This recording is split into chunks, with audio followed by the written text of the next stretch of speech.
Taoiseach, it is very obvious to everybody who's being honest that Israel is engaged in a genocidal massacre in Gaza. So I want to ask you, why do you, along with the sponsors of Israel, United States, Britain, the European Union, continue to persist with the falsehood that this has anything to do with Israeli self-defence or that Israel is in any way a normal state, when their own spokespeople have made it clear what they're doing? Gallant has described all Palestinians as human animals. They have said they're going to target the entire population by cutting off food, water, electricity, medical supplies. They have been doing that not just in the last month, but they've been doing it for years. This government, long before October the 7th, had said, Smotrich said, there's no such thing as the Palestinians. Netanyahu said he was not interested, he would never allow a Palestinian state, and that has been the history of this state since its beginning. Let me quote you David Ben-Gurion in 1937. We must expel the Arabs and take their place. Chaim Weizmann, the first Israeli president, said there is a fundamental difference in quality between Jews and the native. And you can go on through the list. Ben-Gurion in 1948, the Arabs of the land of Israel have but one function left: to run away. That has been the entire history of this state. Ethnic cleansing, apartheid, occupation. So I want to ask you, why do you say they're defending themselves when they're clearly involved in a genocidal war to destroy the Palestinian people? And I want to ask you again, I asked you this before, does a regime built on ethnic cleansing, apartheid and illegal occupation have the right to defend itself? I say it doesn't have the right to defend itself. The people who have the right to defend themselves are the people who are the victims of apartheid, illegal occupation and ethnic cleansing. It's the Palestinians who have the right to defend themselves, and they are the oppressed. Israel is the aggressor.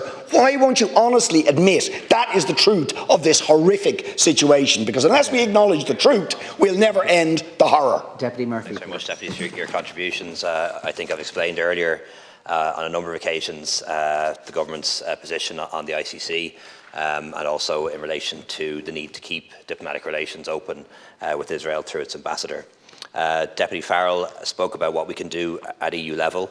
I think it's fair to say that the European Union is not united when it comes to the conflict in Israel-Palestine. It's such a contrast to where we are on Ukraine, and a lot of that comes from the historical perspective that many of the European countries have, and we have to understand that. Germany, Austria, Czech Republic coming from a very particular point of view given their history. Countries that have experienced Islamic terrorism also coming at it from a particular perspective in a way that we wouldn't, because we haven't had that experience, at least not anything close to their experience.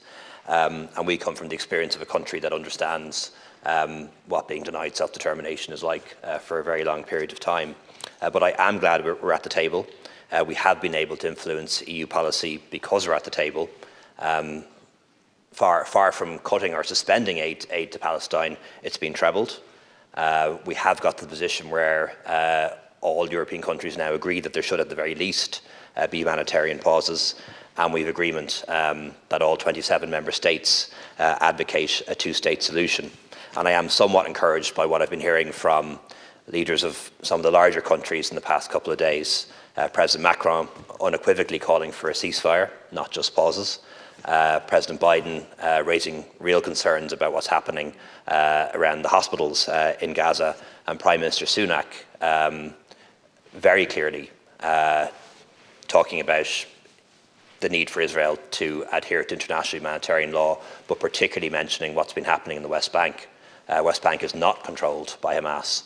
Hamas is not particularly active in the West Bank, and yet there Palestinians are being killed and children are being killed. And he's brought particular attention to the violence there, which cannot just be blamed on Hamas. In terms of the future EU role, I think in Gaza there is a role for us when the current phase of the conflict is over as the European Union. There's a role for us as the European Union in demanding a two-state solution. As I said earlier, we've been far too keen to trade with Israel as the European Union without demanding that they respect human rights, that they enable the creation of a Palestinian state. and we've been far too willing to aid Palestine, we're its biggest donor, and we haven't insisted on human rights, on democracy, and the defeat of terrorism. I think that's something that the EU perhaps can unite around as 27 member states and take united action. And because we're not united now, we're really just not at the table as a European Union. That's the truth of it, and that's not a good place for anyone to be in.